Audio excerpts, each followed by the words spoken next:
N'éteins plus ardent, viens, n'éteins plus dans ton cœur, viens, tel que tu es ardent, viens.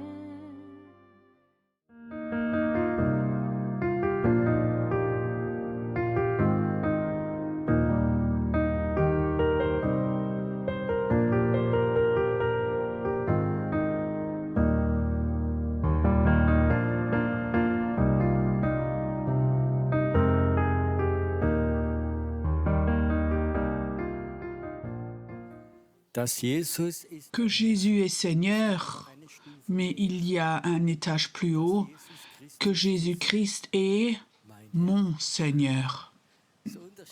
C'est une différence, ça. Il est mon Seigneur. Il est le Seigneur du monde entier, mais ce n'est pas le tien, ça n'apporte rien. J'aimerais ce matin parler de foi et de parler de la limitation de la foi. Pour moi, c'est très important que les chrétiens soient équilibrés. Vous êtes aussi de mon opinion. Les chrétiens peuvent si rapidement être pas équilibrés. Il y a des chrétiens qui voudraient toute la journée parler de la sainteté, la sainteté, la sainteté. D'autres veulent être humbles, plus humbles et encore plus humbles. Je ne sais pas si vous connaissez cette histoire. Dans une église en Angleterre, ils avaient décidé, l'humilité était comme ça un point central, et ils ont décidé dans leur église qui est le frère le plus humble de l'assemblée. Et à la fin de l'année, ils ont voté, et ils ont voté quelqu'un sur M. Müller ou Hans. Alors ils lui ont fait comme ça un badge qu'on peut accrocher. Donc le frère le plus humble de l'église, ils l'ont appelé devant. Ils l'ont dit, toi, tu es le frère le plus humble. Il l'a mis, il l'a affiché, et ils l'ont tout de suite de nouveau enlevé.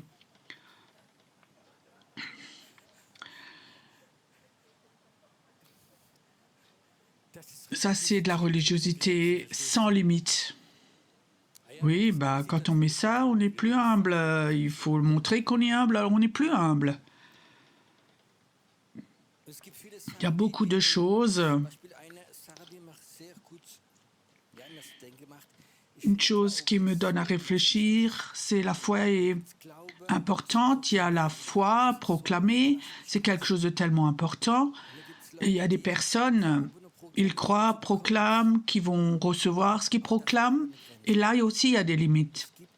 Il y a des jours où tu peux avoir tellement de foi, tellement d'espoir, tellement de proclamations, et Dieu ne te donne quand même pas.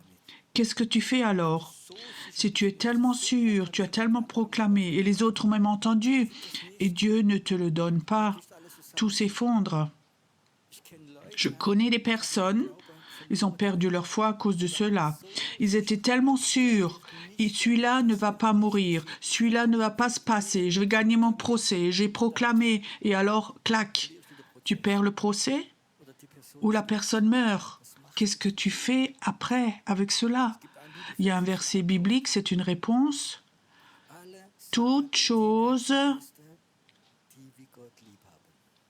font du bien à celui qui aime Dieu.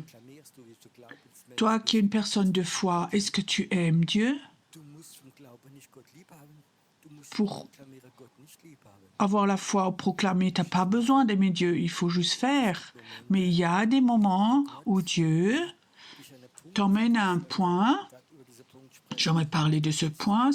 Ce point s'appelle mourir. Tu ne comprends plus rien, tu ne comprends plus Dieu, tu ne comprends plus les personnes autour de toi, tu ne comprends plus rien du tout. Tu as qu'un désir, tout s'effondre, tu voudrais même plus être avec lui. Ça s'appelle mourir, et mourir est bon. Je sens qu'il y a un rejet qui vient vers moi. Je m'oppose. J'aimerais devenir plus extrême. Tous ceux qui aiment le prophétique, vous allez plus connaître ça. Il y a un problème. Je veux d'abord parler du problème. Chaque chrétien qui se convertit, qui aime Dieu, en lui, il a une soif de grandir. C'est juste ça. Si quelqu'un est là et dit non, moi je n'ai pas ce désir, je suis satisfait, je te dis, il y a quelque chose qui n'est pas en ordre. Chaque chrétien qui a une rencontre avec Jésus, il veut grandir spirituellement. Et c'est bon, nous devons grandir. Nous ne devons pas, après 5 ans, avoir le même niveau qu'au moment de la conversion. C'est bon que nous grandissions. Et le Saint-Esprit nous aide, et la parole de Dieu nous aide. Beaucoup de choses nous aident et nous grandissons. Mais malheureusement, la chair grandit aussi. Vous connaissez ça? Oui, tu penses, waouh! Oui, et tout d'un coup, la chair grandit aussi. Et Dieu peut dire, j'aimerais t'utiliser, mais ta chair doit mourir. Et comme nous n'avons pas le temps pour cela, parce que nous avons grandi spirituellement, on est tellement occupés, et Dieu dit, oh, je t'aide un peu. Et alors, il autorise des situations où tu meurs, où vraiment tu meurs, où tout en toi meurt. Et alors là, si tu te relèves, tu as grandi. Et ce matin, j'aimerais parler d'un homme de la Bible. Pour moi, c'est le plus grand homme de la foi. Quand j'étais en prison, ça c'était mon école biblique. J'ai beaucoup lu dans la Bible. Après Jésus, pour moi, il y avait David. David, quand je lisais de lui, je pensais, waouh, David, pour moi, c'est cet homme merveilleux. Il avait tellement de foi, il a écrit tellement de psaumes, il a proclamé, il avait toujours ses victoires. Et alors, il y a un psaume, c'est l'opposé. C'est le psaume 22. Je le nomme le psaume de la mort. Et il écrit, mon Dieu, pourquoi m'as-tu abandonné? Et tu t'éloignes sans me secourir, sans t'écouter mes plaintes. Mon Dieu, je crie le jour et tu ne réponds pas. La nuit, je n'ai point de repos. Toi aussi, tu avais déjà des situations comme ça? Tu pries, tu n'as pas de réponse. La nuit, tu ne peux même plus dormir. Tu es tellement occupé dans la tête et tu as l'impression que Dieu ne t'entend pas. Mais il était donc un homme de foi. Et après, il veut reprendre avec la foi. Mon Dieu, pourtant tu es saint, tu sièges au milieu des louanges d'Israël. En toi se confiaient nos pères, se confiaient, tu les délivrais. Vous connaissez donc toutes ces écritures, tout ce qui est passé au peuple d'Israël. Ils criaient à toi, ils étaient sauvés. Ils se confiaient en toi et ils n'étaient point confus. Et moi, je suis un ver et non un homme, l'opprobre des hommes et le méprisé du peuple. Il se rappelle tout ce que Dieu a fait de bon pour lui, pour le peuple. Il est le roi de son peuple. Il sait très bien tout ce que Dieu a fait, tous ses miracles, la mer rouge qui s'est séparée, qui a donné du pain. Il sait que Dieu aide toujours, mais pas lui. Et alors il dit, je suis un ver. Maintenant tu peux imaginer, David est roi et il se sent comme un ver. Comment est-ce qu'un roi est habillé? Tu peux imaginer combien sa couronne est belle, comment un roi est habillé, comment un ver est habillé. Qui a dit, oh, c'est un bel animal, je l'emmène chez moi à la maison, mes enfants vont se réjouir. Non, non, non, non, non. Un ver est nu, un ver n'a rien du tout. Et le roi devient nu. Tu comprends? Soyez honnêtes. Est-ce que nous, parfois, on a comme ça une onction royale sur nous, on a de la puissance, on a de l'autorité, il y a une prédication merveilleuse, tu es important aux yeux de Dieu, waouh, tu te sens fort. Tu rentres chez toi et tu sais très bien qui tu es et Dieu autorise de nouveau un temps où tu deviens comme un ver. C'est un bon avenir, hein? Je pensais, si quelqu'un dit Amen au ver, mais oui, bon, c'est OK. Pourquoi Dieu fait dans cette situation, fait cela chez lui? Et tu sais, ça va de pire en pire. Je ne vais pas lire tout le psaume, mais ça va devenir si grave qu'il ne voit que des démons. Ce sont comme des lions qui ont qui sont contre lui. Et maintenant, il pense, il a eu des hallucinations complètement fous, il a des visions de choses terribles. Et il pense, il va mourir. Il est sûr, il va mourir. Il sait très bien, il est un pécheur. Un pécheur, il a fait des choses terribles. Oui, il a fait tuer un homme innocent pour qu'il puisse avoir sa femme. Il avait caché ça, il a fait des choses terribles. Il sait très bien, il a mérité la mort et il pense, il va mourir. Et alors, je continue à lire un verset de lui que j'aime beaucoup.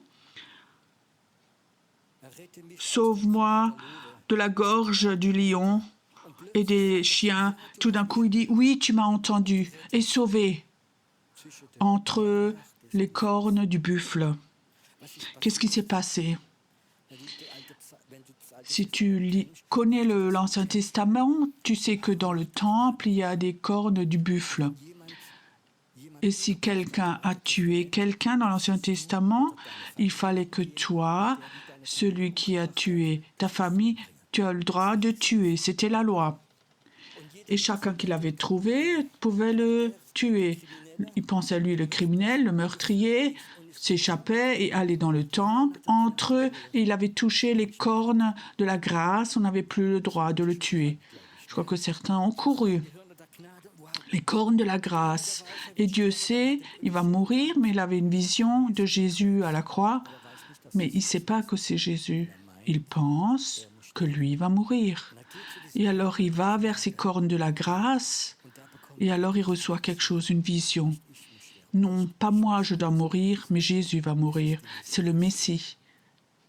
Et alors tout de suite, quand il touche ces cornes de la grâce, il dit, moi je veux à mes frères proclamer ton nom au milieu de l'assemblée, je veux te louer, je veux prêcher, je veux encourager les autres. J'ai vu quelque chose, Jésus-Christ à la croix, le Messie qui va venir. Il sait que le Messie va venir. C'est la première personne qui a vu la crucifixion tellement clairement. Il fait encore autre chose. Dans le psaume 22, il écrit après le psaume 23, « L'Éternel est mon berger. Je n'aurai aucun manque. » Tu comprends? Qu'est-ce qui s'est passé? Il a une vision. Il est devenu prophète, roi. La foi ne l'a pas aidé. Il s'effondre. Il pense qu'il va mourir. Il touche les cornes de la grâce et il devient prophète. Et ça, il y a un grand secret là-dedans. Les gens prophétiques vont souvent devoir mourir pour que tu puisses aller dans le prophétique. Je remarque dans ma vie, de passer du naturel au surnaturel, c'est un pas, c'est comme si tu traverses le Jourdain. Dans la Bible, si vous vous rappelez, traverser le Jourdain, Josué disait, purifiez-vous, purifiez-vous, parce que Dieu, demain, veut faire des miracles, traverser le Jourdain.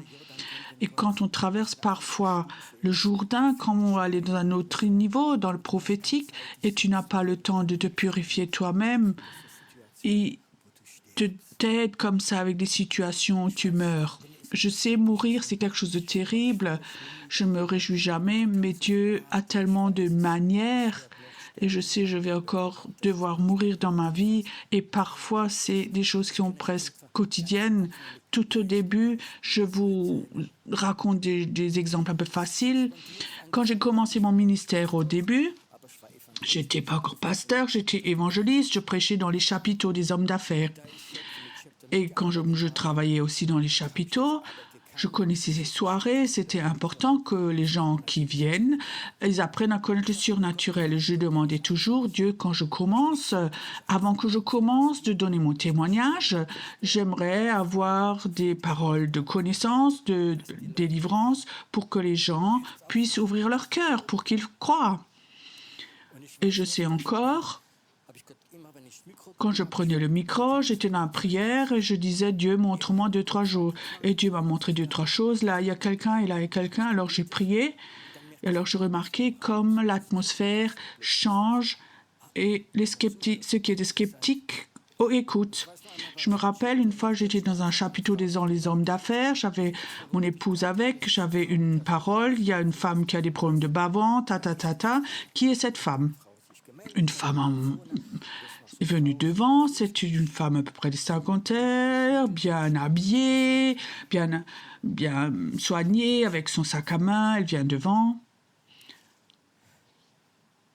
Alors j'ai appelé mon épouse parce que c'était un peu intime dans le bas de ventre. Mon épouse a posé la main et on a prié au nom de Jésus. Tu es libéré, Et cette femme est tombée par terre et elle a commencé à manifester de façon assez impressionnante, les jambes qui se lèvent, les bras et tout, elle bouge et elle criait « Au nom de Jésus, tu sors !» Et moi je pensais « Waouh, les gens vont voir combien d'autorité j'ai. » Je sais, vous n'êtes pas comme ça, mais moi je suis comme ça parfois. Tu sors au nom de Jésus! Alors il y a un frère, le responsable, qui vient et me dit « Frère Fay, elle fait chercher tous les orateurs. »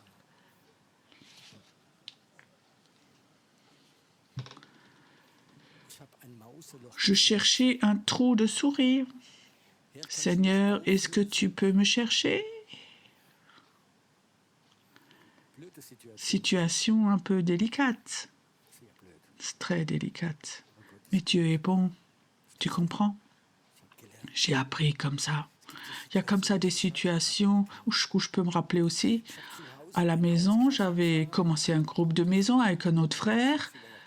Il était croyant depuis plus longtemps et dans la forêt noire, il y a eu un séminaire. Et c'est un séminaire sur la puissance de Dieu. Et là-bas, ils avaient vécu des miracles. Les gens étaient guéris, ils ont prié pour les os, pour plein de choses. Moi, j'avais aussi une fracture de la mâchoire. Ça, c'était pas vraiment guéri. Là-bas, j'ai été guérie. On rentre chez nous à la maison et mon frère. Or, c'est moi. Le soir, on avait notre groupe de maison. On était complètement remplis de ce séminaire et enthousiastes. Et tout d'un coup, la salle était pleine, un peu 50 personnes, on était là. Et alors, lui raconte, on vient d'un séminaire de guérison. La puissance était tellement forte. On a guéri des pieds, des jambes et tout. Et Pierrot peut faire ça aussi. Il le dit, ça. C'est imbécile. Oui, il peut faire ça aussi. Il a quelque chose de Dieu, il peut aussi le faire. Et je dis, mais t'es fou, toi? Et tous les gens, youpi, ouais, super. Alors tout de suite, certains se sont manifestés. Oui, j'ai mal, la jambe est plus courte et le bras ça et ceci. Je les regardais, mais qu'est-ce qui se passe maintenant? Oui, Pierrot, tu fais ça maintenant. Quand je repose encore aujourd'hui à ça, qu'est-ce qu'il était bête de faire ça? Il aurait pu dire, lui, il le fait, pourquoi moi? Les gens viennent chez moi, ils se sont couchés par terre, on a mesuré les jambes, et j'étais là, je ne peux pas m'échapper, j'étais dans ma propre maison. Et je dis, Seigneur, maintenant, ne m'abandonne pas, sois là, et au nom de Jésus, jambe, tu grandis, et tout d'un coup, la jambe grandit, et tous, alléluia, mais moi pas. Et alors il y a le prochain, et toute la soirée, on a prié pour des miracles, et Dieu a fait des miracles. J'étais nouveau converti, j'avais pas de notion. À la fin, tous étaient heureux. Mais la pensée que l'autre, c'était un imbécile, n'était pas partie. Tu comprends? J'étais toujours encore fâchée. Ça, c'est mourir à un haut niveau, mais c'est mourir. Mais dans notre vie, c'est une vie de mort. J'ai remarqué que Dieu m'a toujours utilisé à prêcher des choses où moi-même, que je vis moi-même. Je ne veux pas la théorie, l'école biblique et comment on continue, mais des choses qui sont là maintenant dans ma vie. Je vais être honnête, ce matin, je me suis réveillée. Mes genoux faisaient mal.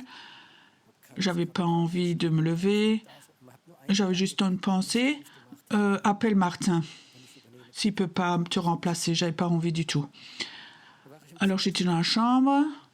J'ai pas envie, pas d'idée, rien du tout. Même, je gémissais même un peu. C'était mon dernier séminaire.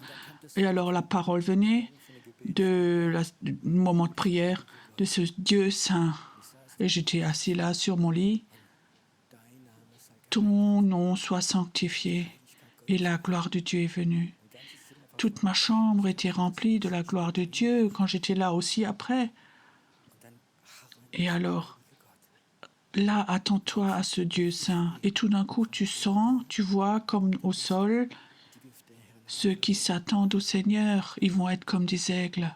Et tout d'un coup, c'est venu. Tu étais comme un aigle. Tu l'as vu prophétiquement. Quelle puissance il y a là-dedans, dans ce Dieu très saint, cette gloire de Dieu. Et ce matin, je suis rentrée. Peut-être ceux qui étaient là, 2-3 minutes encore, on sentait cette gloire de Dieu dans la salle, où les gens tout d'un coup se sont enlevés de leurs problèmes, mourir et après expérimenter ce Dieu. Dans la nature, on apprend que la mort existe. Au printemps, on se réjouit tellement des arbres. Moi, j'habite quelque part où il y a beaucoup d'arbres et au printemps, c'est tellement merveilleux. Quand ils verdissent, quand les feuilles grandissent, les arbres sont si beaux. Et après, il y a l'automne, octobre, novembre, l'hiver et les feuilles tombent. Mais tu sais quelque chose, l'année prochaine, ça revient. Vous savez la différence? Que chaque année, l'arbre, chaque année, après chaque mort, donc les cercles intérieurs grandissent. Mon beau-père, c'était un garde forestier. Il m'avait emmené dans la forêt et on pouvait voir, quand on coupait un arbre, quel âge il avait. Il comptait les cercles. Il avait 40 ans, 50 ans. Il pouvait compter quel âge avait un arbre. Chaque fois que tu meurs, quand tu arrives à ce point où tu as l'impression que tu as été humilié, tu es à terre, et cette fois, quand tu aimes Dieu, la vie va revenir. Et après ces échecs, tu vas être plus fort. Et ça, c'est pour moi le salaire des prophètes. Surtout les prophètes vont vivre cela. Plus tu veux aller dans le surnaturel, plus tu veux voler plus haut, plus tu auras des situations comme ça où tu vas mourir. Des choses vont mourir en toi que tu ne veux plus, tu peux plus. Comment ça continue? J'ai appris, quand le temps vient de mourir parfois, que je ne bats plus contre. De nature, je suis un battant. Dans des situations, il faut toujours combattre. Et là, je remarquais que ça ne sert à rien. Dieu, c'est ton problème. Et après cette mort, d'autoriser cette mort. Cette mort nous purifie. Elle purifie notre chair de l'orgueil, de l'arrogance, du manque d'amour, d'être plus que d'autres. Ça guérit dans la mort. Et je crois que c'est quelque chose qui est tellement important que nous apprenions à mourir et accepter. Parce que tu sais, tu seras comme un aigle, que tu vas voler plus haut. Tu vas toucher les cordes de la grâce. Dieu t'a pardonné. Et je peux sans doute t'écrire tout un livre de la mort, des échecs que moi j'avais eus. Je vous raconte une dernière, beaucoup la connaissent cette histoire. Je suis donc partie le soir parce que j'étais invitée dans un chapiteau, je crois que c'était à Pforzheim. Et je vais là-bas et en route, Dieu dit, ce soir tu donnes pas ton témoignage de guérison, délivrance et tout, mais ce soir tu racontes tout ce que tu as fait faux, tous tes échecs. Il y avait vraiment de la joie dans la voiture. La première pensée, Satan, loin de moi, parce que je sais, les chapiteaux veulent toujours que tu viennes, que tu racontes ta conversion, tout ce que Dieu fait de merveilleux dans ta vie. Et Dieu dit non. Dieu dit, on fait une exception. Et alors en route, Dieu avait commencé à me rappeler des choses. Et ça encore, et ça encore. Oh non, ça on ne peut pas raconter. S'il y a des gens nouveaux convertis, et j'arrive là-bas dans le chapiteau, je me sentais si mal. Maintenant, oui, monsieur Fay vient, il prend le micro. Et moi, je dis, OK, Seigneur, c'est ton problème. C'est loin de Heidelberg. L'église n'est pas là. Je suis allé tout seul là-bas. Alors j'ai commencé à raconter. Je commençais à raconter. Plus je racontais, plus les gens étaient ébahis. Et pendant que je racontais, je me rappelle toujours encore. Et Dieu dit encore, cette histoire, c'est pas cette histoire, si, cette histoire encore. Et pendant 1 heure, je racontais de tous mes échecs en tant que papa, père de famille, pasteur, tous mes échecs. Et alors je pensais, il est temps de dire Amen.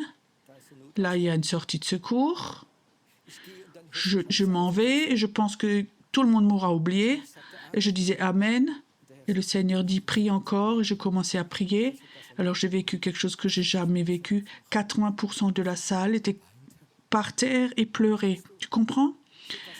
Il y a quelque chose qui était venu de Dieu. Celui qui se fait petit va être utilisé de Dieu. Ils étaient là couchés, ils pleuraient. Je pensais, oh, ça va être pire. Alors je disais Amen. Donc je suis partie, je suis descendue les escaliers, je vais à la voiture. J'espérais que personne et quelqu'un m'a suivi. Il dit, est-ce que tu peux vite monter? On est tous en haut. Je suis montée. Et il y avait tous les responsables des hommes d'affaires là. Et il dit, Pierrot, on voulait te dire. Nous n'avons jamais remarqué, nous avons vécu que quelqu'un comme ça, quelqu'un se déshabille devant tout le monde. Et je te dis, nous avions décidé, on avait 20 ans de chapiteau et c'était notre dernière soirée. On voulait arrêter parce qu'on avait eu tellement d'échecs. Mais toi, tu as raconté toutes ces histoires, c'était tellement fort. On a continué le chapiteau. Ils avaient décidé, ils avaient même déjà démissionné, mais ils ont continué. Moi, je peux vous dire, je ne le savais pas. Il y avait 3 pasteurs dans la salle ce soir et tous les 3 ils m'ont invité pour prêcher. Ils pensaient peut-être, il y en a un qui est peut-être pire que moi quand même. Dieu voudrait parfois faire des choses très fortes au travers de nous. Qu'est-ce que vous pensez? Dieu veut parfois, en tant qu'homme, tout à fait normal, humainement, nous prendre et faire des choses très grandes, très fortes au travers de nous, mais il ne peut pas le faire parce qu'il y a trop de chair en nous. Avant, il faut qu'il anéantisse la chair, qu'il nous la fasse tout petite et après il nous l'utilise. Tu sais, j'ai appris à accepter, même si tout crie en moi, à accepter que Dieu nous rend tout petits parce qu'il a un plan, parce que c'est juste, parce que Dieu ne fait pas d'erreur. Et parfois, il y a des choses dans ma vie où j'ai honte, ou que parfois ça fait mal encore, mais ça sert au meilleur. Et Dieu dit, si toi tu en as besoin, si moi j'en ai besoin, pour que je puisse te servir, alors je vais accepter. Je veux accepter. Et ça, c'est souvent des choses, quand tu as fait des bêtises, non? C'est des choses parce que Dieu l'a autorisé dans nos vies. Et j'aimerais aujourd'hui que le Saint-Esprit te parle, que le Saint-Esprit ce matin te parle, qu'il puisse te parler, que là où tu as vécu tellement de morts, où toi tu n'as pas compris, où tu as eu des échecs, ou peut-être aujourd'hui encore tu portes des cicatrices, où toute ta famille peut-être s'est moquée de toi, tu te sentais si humilié. Tu étais tellement sûr que tu avais raison, mais non, tu n'avais pas raison. Et les choses sont encore en toi, tout ça. Dieu souffre quand tu souffres. Dieu a mal quand toi tu as mal. Mais Dieu voulait t'utiliser et il veut t'utiliser. Cette douleur de l'échec, ou peut-être tu as perdu un enfant, ou peut-être tu as vécu d'autres choses que tu as perdues, ou ton mariage s'est brisé, ton entreprise s'est cassée. Tu sais qu'un homme d'affaires peut comprendre ton entreprise, c'est comme ton enfant, tu l'as fondé, et après ça se casse.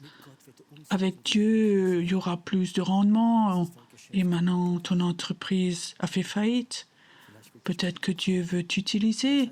Peut-être que Dieu t'a humilié pour t'utiliser, pour faire quelque chose de plus grand que tes affaires, que ton entreprise. Tu as perdu des personnes qui étaient tellement importantes pour toi. Dieu l'a autorisé. Est-ce que tu peux ce matin dire dans ton cœur, Seigneur, j'ai pas compris, mais ce matin, j'aimerais te dire, OK, c'était bon pour moi. J'avais déjà compris, mais c'était bon pour moi. Parce que je sais, toi, tu veux m'utiliser.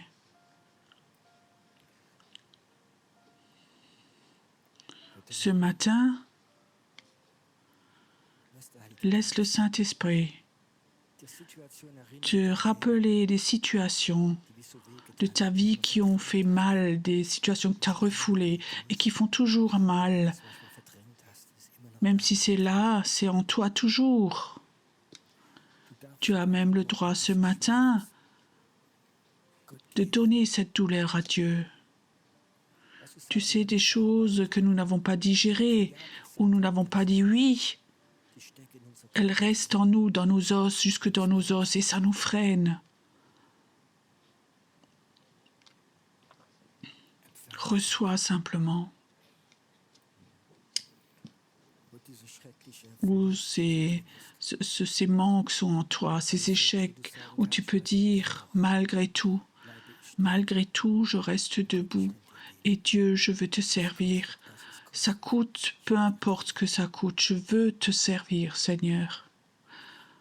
Si tu es là ce matin, cette douleur monte en toi et fait mal.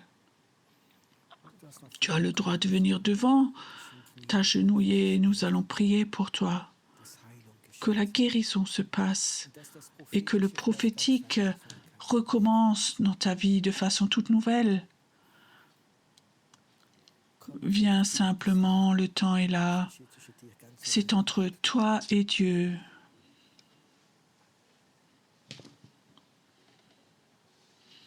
Tu sais, si tu savais combien Dieu aime ceux qui ratent, comme Dieu utilise nos échecs, comme Dieu dit, la honte de ta jeunesse doit être effacée parce que je veux t'utiliser. Je veux élever ton esprit. Je veux que tu apprennes à régner avec Jésus dans le monde invisible. Cette douleur, là devant, cette douleur a le droit de venir, de monter en toi. Elle a le droit de sortir, cette douleur de toi. Ceux qui s'humilient, Dieu va les élever. Et écoute, Dieu voudrait t'utiliser. Dieu voudrait utiliser ton esprit, pas ta chair, ton esprit. Et souvent, tu vas vivre comme ça, des brisements, mais après chaque brisement, tu seras plus fort. Ceux qui aiment Dieu,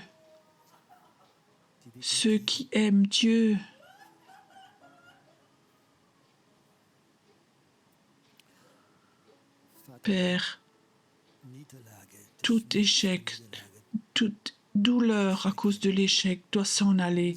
Tout sentiment d'être rejeté parce que tu as raté, ça doit partir. Parce que tu es un Dieu bon. Tu es un Dieu bon. Reste un moment dans la présence de Dieu. Peut-être que certains collaborateurs peuvent venir, qui ont sur leur cœur, pour venir, pour prier, pour que la paix de Dieu vienne et que la foi dans ton cœur va se lever, va rester. Dieu va t'utiliser, Dieu veut t'utiliser.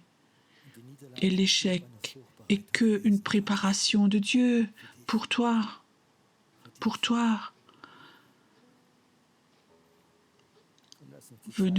Ayons un moment où nous restons dans la présence de Dieu, où Dieu peut agir, aussi dans la salle, aussi que des personnes viennent prier.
bist du.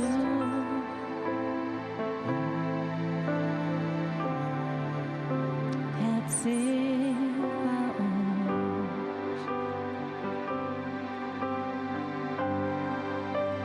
Heilig bist du.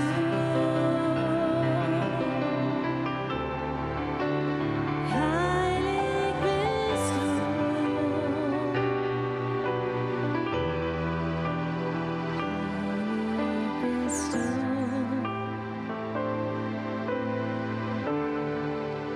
Herr Zebaoth.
dass ich anbeten kann. Mach mich frei, dass dein Name ich preisen kann. Nimm die Fesseln weg und schenk Befreiung mir. Mach mich frei, denn ich verlangt nach dir. Mach mich frei, o Herr, dass ich anbeten kann. Mach mich frei, dass deinen Namen ich preisen kann.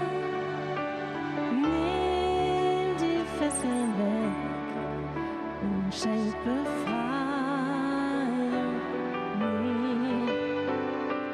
Mach mich frei, denn ich verlangt nach dir. Mach mich frei, o Herr, dass ich anbeten kann. Mach mich frei, dass deinen Namen ich preisen kann.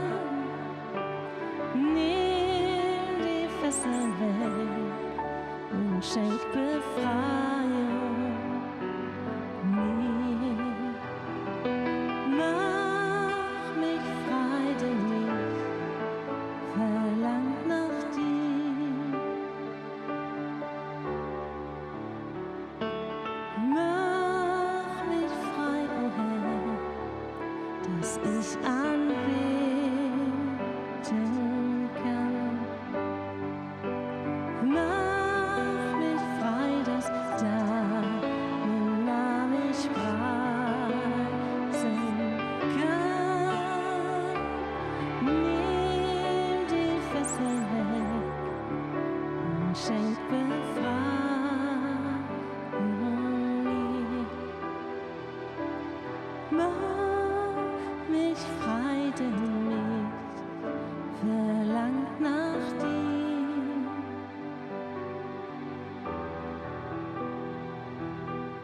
Mach mich frei, denn ich verlangt nach dir.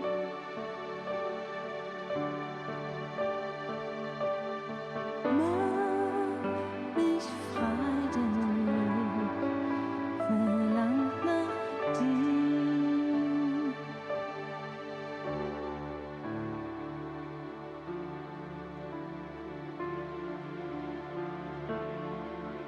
Immer mehr von dir, immer mehr sein wie du, immer mehr deine Worte verstehen, deine Werke tun, o Herr, immer mehr.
Sonnenschein Gott, denn Jahwe ist barmherzig und ist von großer Kraft, vor dem jeder Mensch schuldig ist.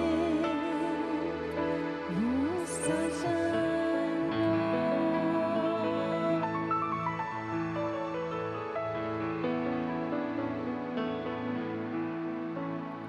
loben Gott den Herrn, den Allmächtigen. Die Wahrheit ist und ewig wahr. Lobet Gott den Herrn, den Allmächtigen.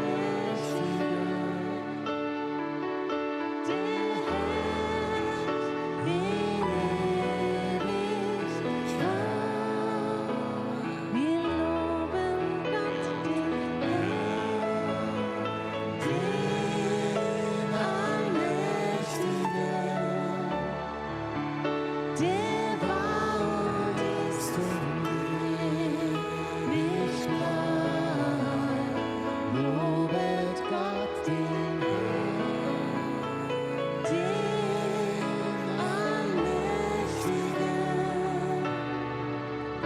der herrscht in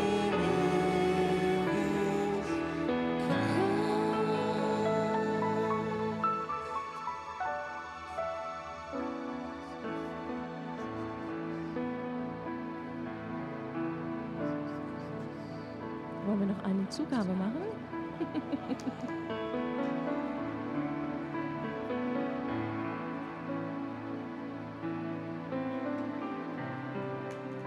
Österreich wird frei, Österreich wird frei, Österreich wird frei. Österreich wird frei, Österreich wird frei, Österreich wird frei. Österreich wird frei, Österreich wird frei, Österreich wird frei. Österreich wird frei, Österreich wird frei, Österreich wird frei. Eine Armee steht auf, eine Armee steht auf, eine Armee steht auf. Und Österreich Zerbrechen, Ketten zerbrechen, Ketten zerbrechen, Ketten zerbrechen, Ketten zerbrechen, Ketten zerbrechen. Österreich wird frei, Österreich wird frei, Österreich wird frei. Israel, Israel wird frei, Israel wird frei, Israel wird frei. Die Schweiz wird frei, die Schweiz wird frei, die Schweiz wird frei. Israel wird frei, Israel wird frei, Israel wird frei. Österreich wird frei, Österreich wird frei, Österreich wird frei. die Schweiz wird frei, die Schweiz wird frei, die Schweiz wird frei. Deutschland wird frei, Deutschland wird frei, Deutschland wird frei. Deutschland wird frei, Deutschland wird frei, Deutschland wird frei. Deutschland wird frei, Deutschland wird frei, Deutschland wird frei. Deutschland wird frei, Deutschland wird frei, Deutschland wird frei. Israel Wird frei, Israel wird frei, Israel wird frei. Israel wird frei, Israel wird frei, Israel wird frei. Eine Armee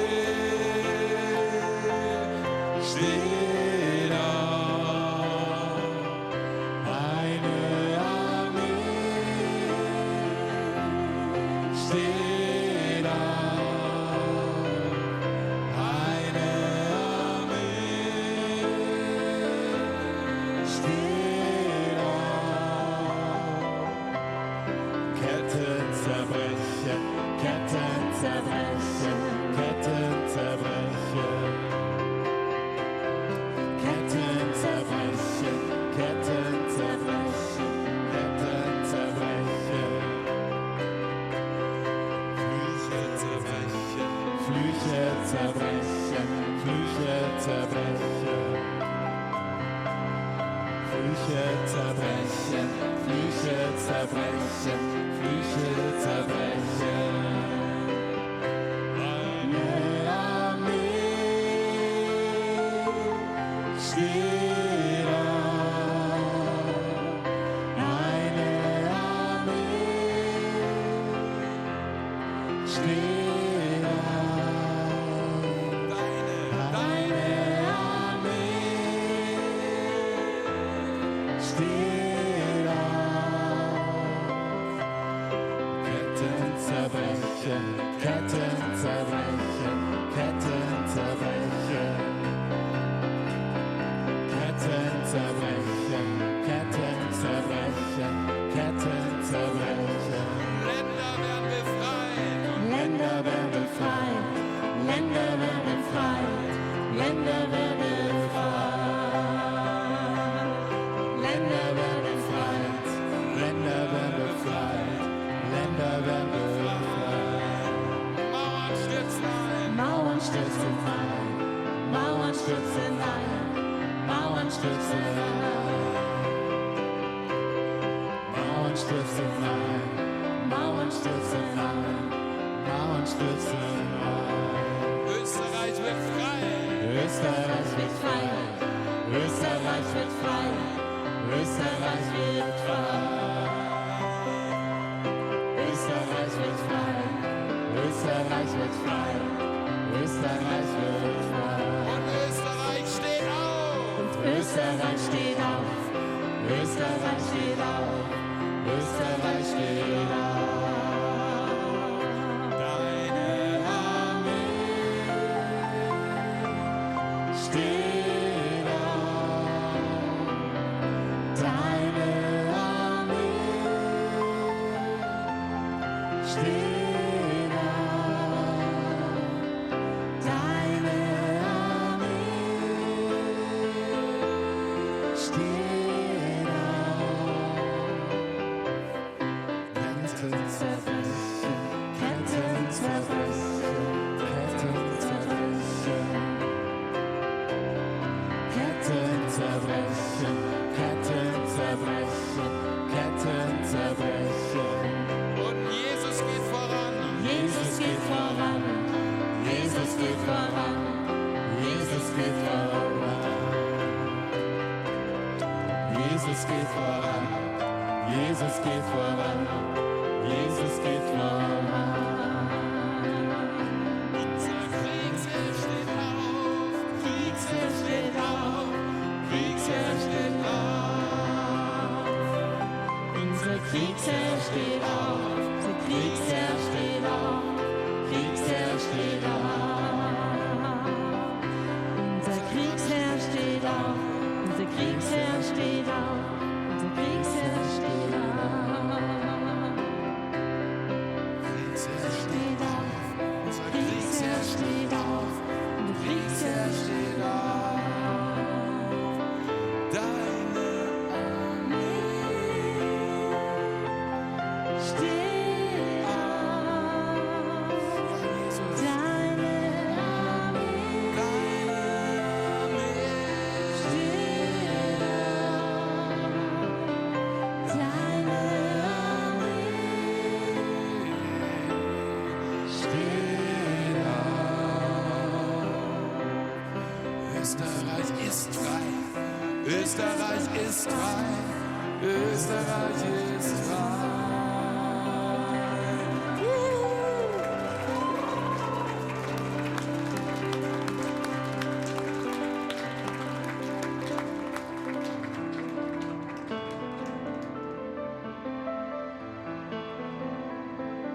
Wir lernen euch ein wunderbares Lied noch ganz schnell. Wir führen Krieg in der Himmelswelt, reißen ein alles Hohe, das sich gegen die Erkenntnis Gottes erhebt. Wir führen Krieg in der Himmelswelt, reißen ein alles Hohe, was sich gegen die Erkenntnis Gottes erhebt. Wir führen Krieg in der